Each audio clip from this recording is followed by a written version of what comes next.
Send your Holy Spirit upon us, God, that we may hear clearly what you have to say to us today. May the words of your book, the words of my mouth, the meditations of all of our hearts be acceptable in your sight, O Lord, our rock and our Redeemer. Amen. From chapter 13. Now, before the festival of the Passover, remember that's the festival where they celebrate leaving Egypt. God has passed over the homes of the Jews when he's taking the lives of the firstborn. That's the Passover.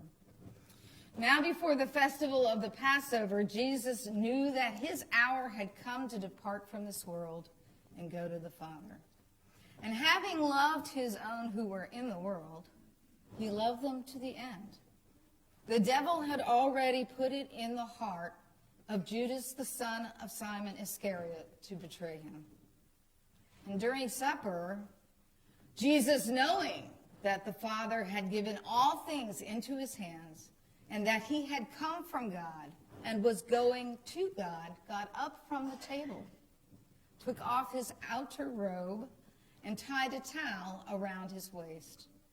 Then he poured water into a basin and began to wash the disciples' feet and to wipe them with the towel that was tied around his waist.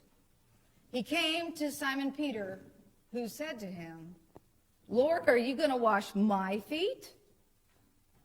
Jesus answered, "You do not know what I am doing, but later you will understand." And Peter said to him, "You will never wash my feet." And Jesus answered, "Unless I wash you, you have no share with me." Simon Peter said to him, "Lord, then not only my feet, but also my hands and my head." Jesus said to him, "One who is bathed does not need to wash except for the feet, but is entirely clean. And you are clean, though not all of you." For he knew who was to betray him.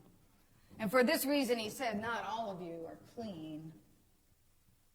After he washed their feet and put on his robe, he returned to the table and said to them, "Do you know what I have done to you?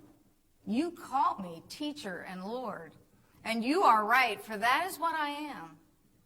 So if I, your Lord and teacher, have washed your feet, you also ought to wash one another's feet. For I have set an example that you should do as I have done to you. Very truly I tell you, servants are not greater than their master, nor are messengers greater than the one who sent them. If you know these things, you are blessed if you do them. I am not speaking of all of you. I know who I have chosen. But it is to fulfill the scripture. The one who ate my bread has lifted his heel against me. I tell you this now before it occurs, so that when it does occur, you may believe that I am he. Very truly I tell you, whoever receives one whom I've sent receives me, and whoever receives me receives the one who sent me." This is the word of the Lord. Thanks be to God.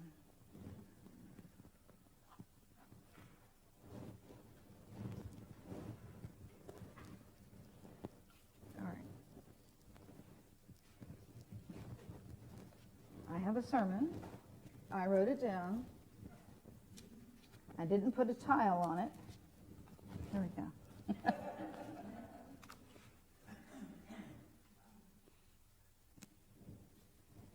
In January of 2019, I received the kind of phone call that no parent wants to hear. This is the emergency room nurse at Riverside Hospital. Your son was in an accident. There's lots of broken bones. Come as soon as you can. He had been in a head-on collision at the intersection of Rochambeau and Moortown near the overpriced gas station. You know which one I'm talking about, right? He was turning left. He was heading south, turning left, and was hit by an oncoming car with enough force that it drove the car he was in back 75 feet. Bystanders pulled him out of the car because they feared it would catch on fire. His right femur, his left foot, a number of ribs, and his left wrist were all broken. Fortunately, the airbag had deployed, and his head and his neck were okay. After several surgeries and 10 days of rehab, he was released to come home. God bless the Centera Physical Therapy team, that 5th floor up there in Williamsburg, amazing people. They taught him how to maneuver himself into a wheelchair with only one functional appendage. Pretty big deal. So quite suddenly, I found myself in the role of caregiver. Anthony's work takes him out of town during the week, and so for the most part, Josh and I had to work things out ourselves. Some of you all might remember our son is this sweet, quiet kid, didn't say a whole lot, sang beautifully. He is still quiet. He is over 6 feet tall and weighs 300 pounds. He is a big guy. My pushing him up wheelchair ramps was entertainment for anyone nearby. I helped him bathe and toilet and changed his myriad bandages, prepared his meals, etc.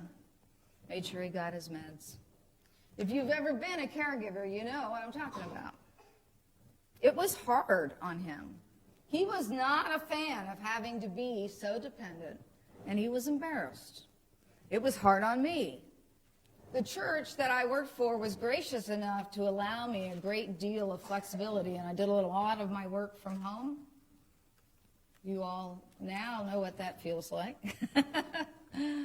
The whole ordeal was disruptive to our lives, but I remained thankful. The outcome could have been much, much worse. His recovery took 4 long months, and I'm happy to say that the only lasting physical effect is a wrist. His left wrist doesn't work like it should. They had to take bones out of it, so it does interesting things. He's not double jointed and stuff. When you find yourself suddenly thrust into a role like this, it is easy to become resentful. Your schedule, your time, your work, your world revolves around somebody else. And even when you love that person with all of your heart and soul, the challenges are still very challenging indeed. The only thing that you really have control over in this situation is your attitude. Are you doing this hard thing out of obligation, out of family responsibility, or because others are expecting you to do it? Or maybe you can't afford to have someone else come in and do it? Or are you doing this thing because you are a servant of the living God? In the gospel lesson today, we get a glimpse into Jesus' intimacy with his disciples. While the other 3 gospels spend far less time on Jesus' Last Supper, John spends 4 chapters on these last few hours and the things that he speaks to his disciples. If you've spent a day hiking in the woods or walking on the dirt paths, you know how dirty your feet can get. It was considered good hospitality when a host would have a servant take up a basin and a towel and wash their guests' feet. This gritty and humble task was usually assigned to the servant lowest on the totem pole of servants in the household. So low, in fact, that the other servants would look down upon this individual and make fun of them for having to do this particular task. In considering this passage, I wondered if this was something Jesus had set up ahead of time. Did he come in and say to the servant, "Hey, take the night off, I've got this"? Or was it more spontaneous? Did Jesus recognize his 12 chosen disciples were about to celebrate the Passover the most important of all Jewish feasts, the holiest time, and their feet had not been washed? All four Gospels tell us that the disciples argued over which one was the greatest, who was going to sit at Jesus' right hand. Perhaps they didn't get it when he said, the first shall be last and the last shall be first. Here was the opportunity to show them exactly what that means.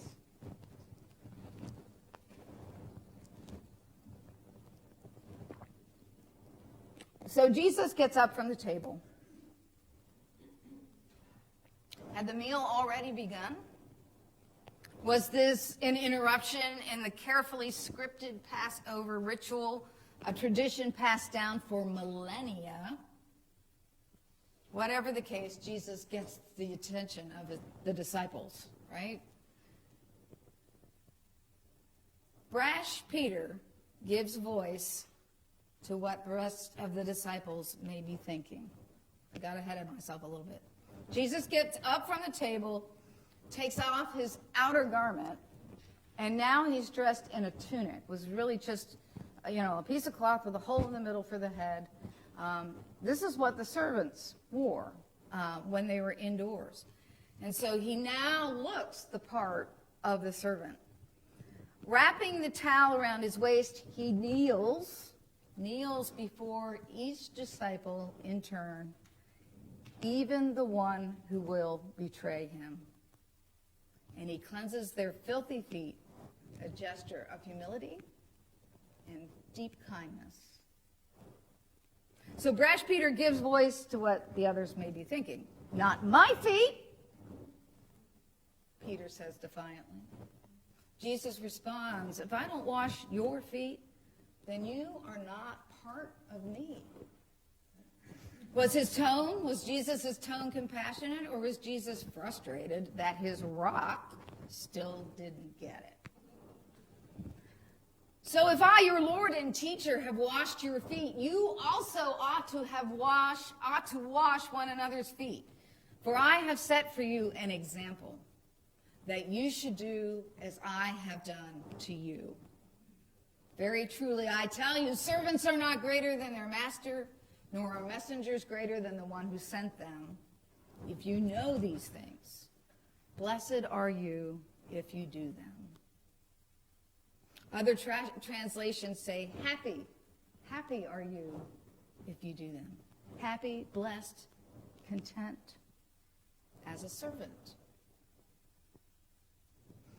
Some people are naturally servants. People who enjoy being helpful, find meaning in knowing that in some small way they're making a difference. Many of these people find their way into the helping professions, like nursing or teaching. Others need to be shown how to serve. Some need to do it before they can understand it. So another favorite, you're going to just see my whole library by the time the sermon series is done. But from another book, another one of my favorites, this is called The Ragman and Other Cries of Faith. The Ragman is a story you might have heard before. It's an allegory about the crucifixion and the resurrection. And maybe I'll do that on Easter sunrise. That would be perfect. Thank you, God. Okay. This book has many short stories in it by the author Walter Rangren, an award-winning author who wrote The Book of the Dun Cow, which is a children's series a long time ago. He's a Lutheran pastor. And a lot of those stories in this book is about his journey becoming a pastor.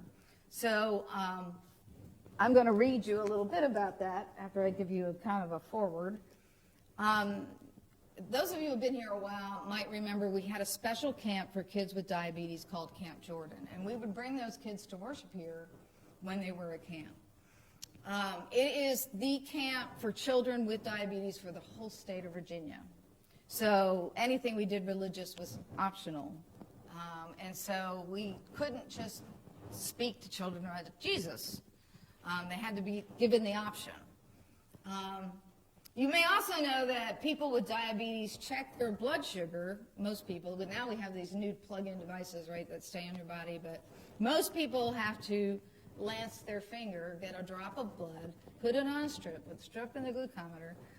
It's a process. It's a painful process. And the kids who came to Camp Jordan had to do that at least 4 times a day, sometimes more than that. And then, once they knew their blood sugar, would have to give themselves an injection of insulin to match the blood sugar. So here they are dealing with this needle stick at least 6 times a day. I'm sure that we were one of the few camps that included the questions in the interview to the counselors. How does the sight of blood affect you? How do you feel about needles?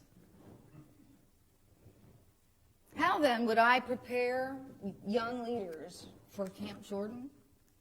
I read them the story I'm about to read you from Walter Wanger, and it's called The Making of a Minister. And I've abridged it, hopefully to stay within some of the time parameters, but it's an amazing story if you read the whole thing. So this is the voice of Walter Wangerin as a pastor. Walter Wangerin, W-A-N-G-E-R-I-N.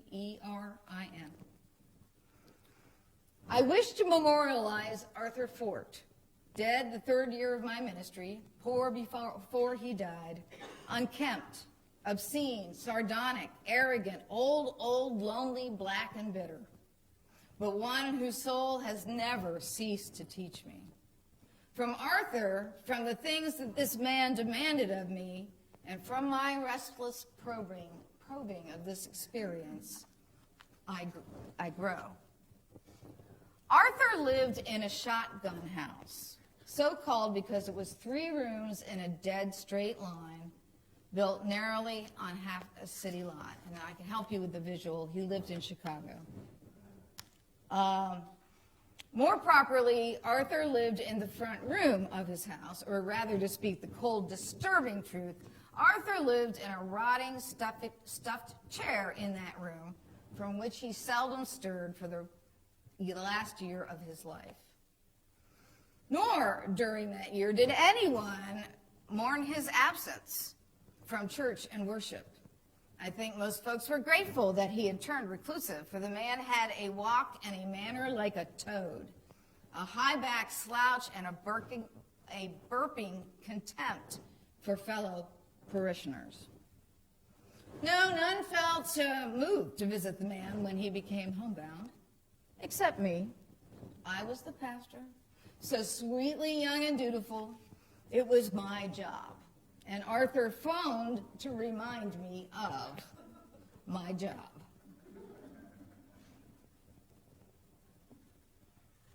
But to visit Arthur was grimly sacrificial. After several months of chair sitting, both Arthur and his room were filthy. I do not exaggerate. Roaches flowed from my step like puddles stomped in. They dropped casually from the walls. I stood very still. The TV flickered constantly. There were newspapers strewn all over the floor. There lay a damp film on every solid object in the room, from which arose a close, moldy odor, as if it were alive and sweating. But the dampness was a blessing, because Arthur smoked. The old man would sharpen the sacrifice of my visit, motioning towards a foul and oily sofa, winking as though he knew what mortal damage it would do, this compost would do to my linens and my dignity. He said in hostly tones, "Have a seat, why don't you, Pastor?"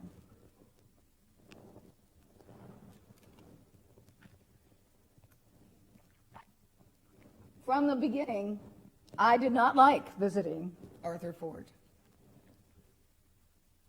Nor did he make my job, my ministry, you cry, my service, my discipleship. No, just my job.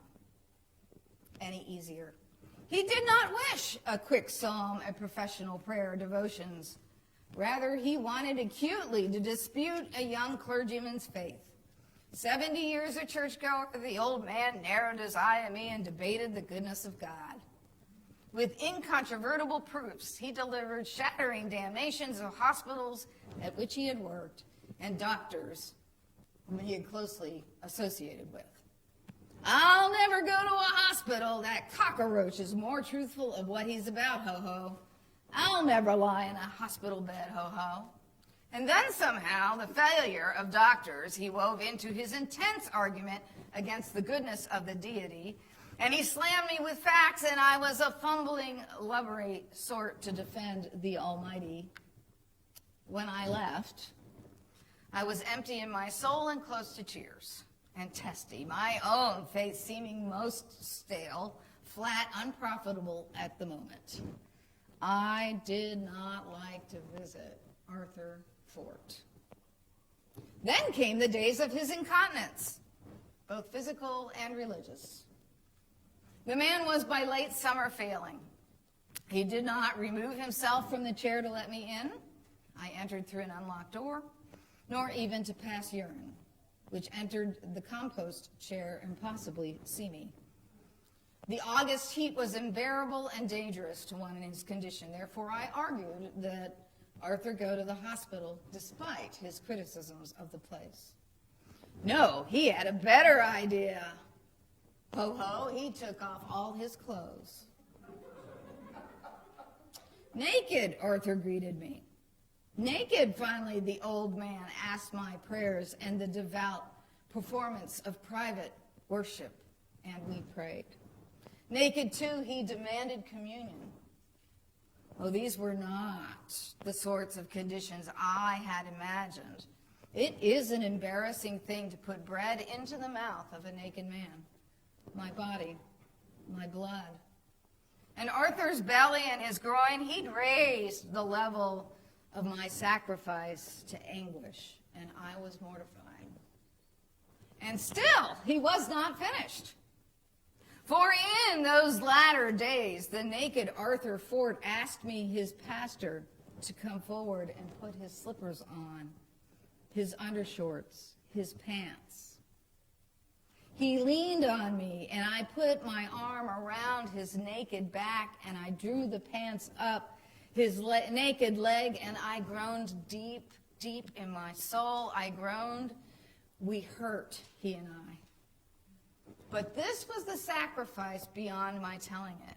For in those moments, I came to know a certain wordless affection for Arthur Fort.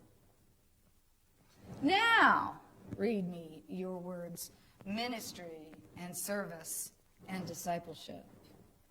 For then I began to understand them. At the touching of Arthur's feet, when that and nothing else was what Arthur yearned for, one human being to touch him, to physically touch his old flesh and not to judge. Holy Communion, in the most dramatic terms available, the old man had said, "Love me." When I came to him in the last week of August, I found Arthur prone on the floor.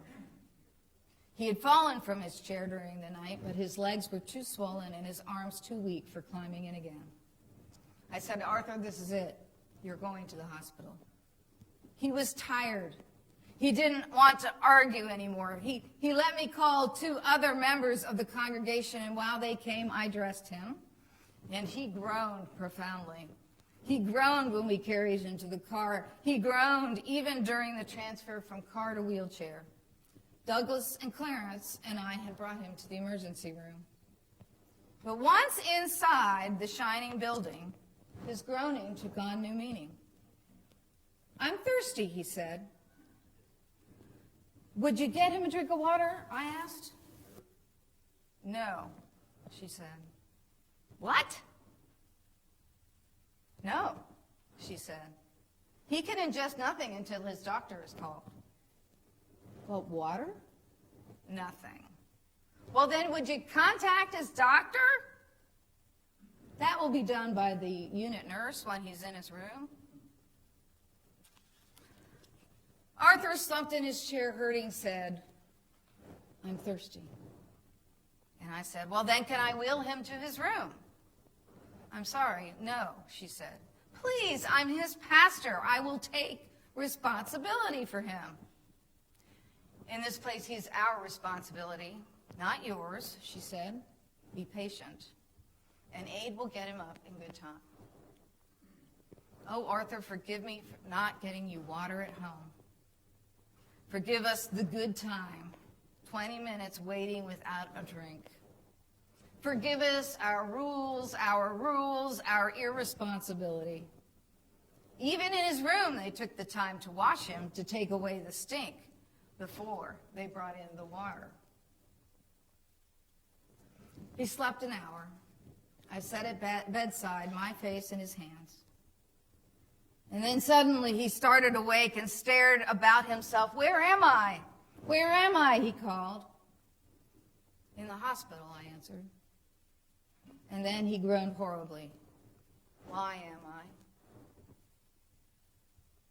In all my ministry, I have wept uncontrollably for the death of only one parishioner. The hospital knew no relative for Arthur Fort, and therefore at 11 o'clock that same Saturday night, they telephoned me. Then I laid the receiver aside and I cried as though my father were dead. My father. Indeed, it was my father. Anger, failure, the want of a simple glass of water. I sat in the kitchen and I cried. But that failure has since nurtured a certain calm success. I do not suppose that Arthur consciously gave me the last year of his life, nor that he chose to teach me. And yet by his mere being, by forcing me to take that life real, unsweetened, bare naked, hurting, and critical, by demanding that I serve him altogether unrewarded, by wringing from me the first mere gestures of loving and then the love itself, but a sacrificial love, a Christ-like love, being love for someone so indisputably unlovable. He did prepare me for my ministry. My tears were my diploma, his death my benediction, and failure my ordination. For the Lord did not say, blessed are you if you know or teach or preach these things. He said rather, blessed are you if you do them. In the terrible, terrible doing of ministry is the minister born. And cautiously, the best teachers of that nascent minister are sometimes the neediest people, foul to touch, unworthy, ungiving, unlovely, and yet haughty and demanding, and then miraculously receiving love. These poor, forever with us, are our riches. Arthur, my father, so seeming empty your death, it was not empty at all. There is no monument above your pauper's grave. But here it is in my heart. It is here in me and in my ministry. However could I make little of this godly wonder that I love you? Almost. I got another sentence or two. It is in the doing. Something Peter and John and the other disciples would learn soon enough when they would take up their own basin and towel.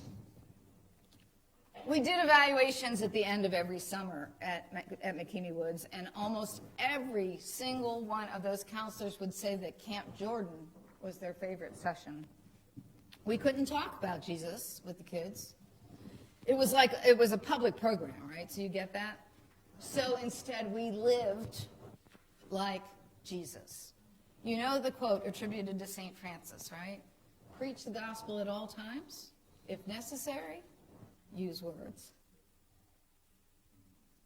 Who is God calling you to serve, to care for, to minister to? How are you being called to sacrifice?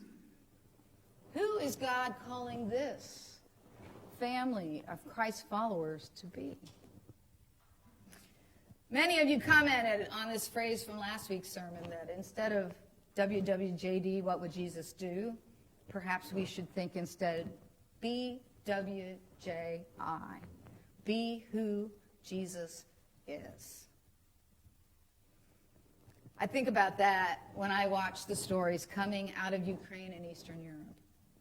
When it comes time to resettle these refugees, how will I help? How will we help? How can we help? How can we be Jesus in this crisis? Serve the Lord with gladness. Come into his presence with singing, reminds the psalmist. The basin and the towel, this act of service and selflessness must have had a significant impact on the Apostle John, as he is the one gospel writer to tell us about it, to record it for us and for millennia.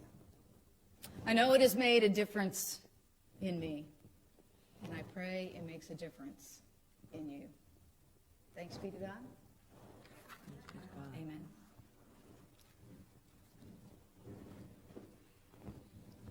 Reverend Mike, thank you for that very moving sermon. I'm going to, about a week and a half ago, Reverend Mike made an excellent suggestion that we do this song, and it is written by Michael Card, if you're familiar with him, and which you saw in concert. You saw him a number of years back. So our guest guitarist today will be Reverend Mike. Here we go. So she's going to sit in with us for, I think, the first time. And please remain seated for this, since it's probably a bit unfamiliar. So here we go with the basin and the towel.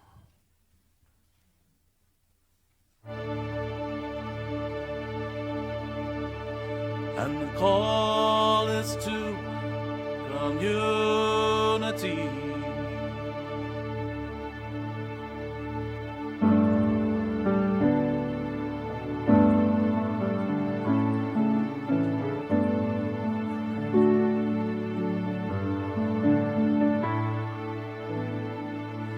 In an upstairs room, a parable is just about to come alive, and while they bicker about who's best, with a painful glance he'll silently rise. Their Savior servant must show them how, through the will of the water and the tenderness of the town. And the call is to community, the impoverished power that sets the soul free in humility, to take the vow that day after day we must take up the basin and the towel.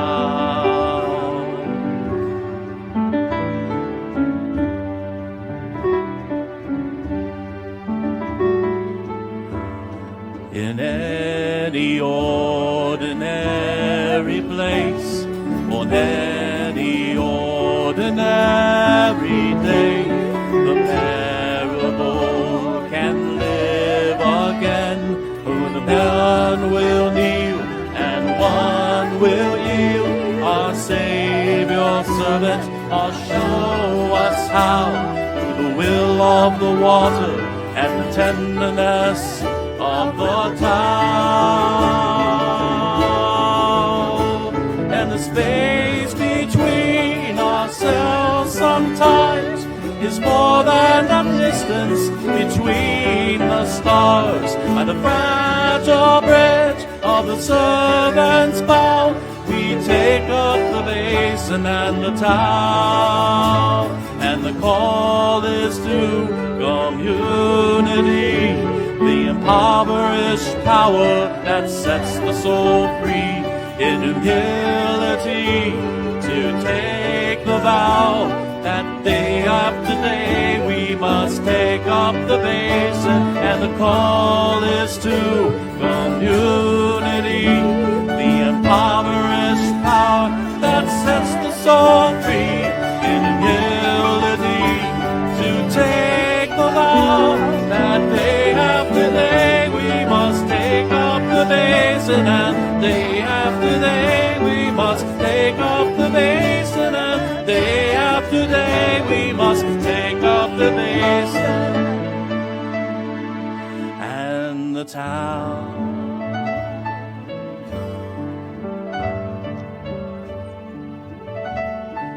take up the basin, and the town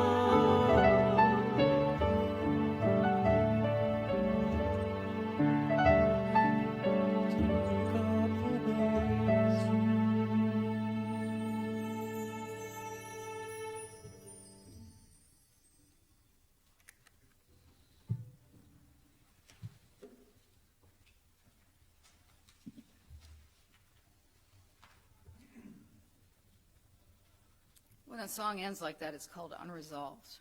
You're waiting for that chord, and it doesn't happen. I think the reason that Michael Card, the artist, leaves that song unresolved is because there's yet more to be done.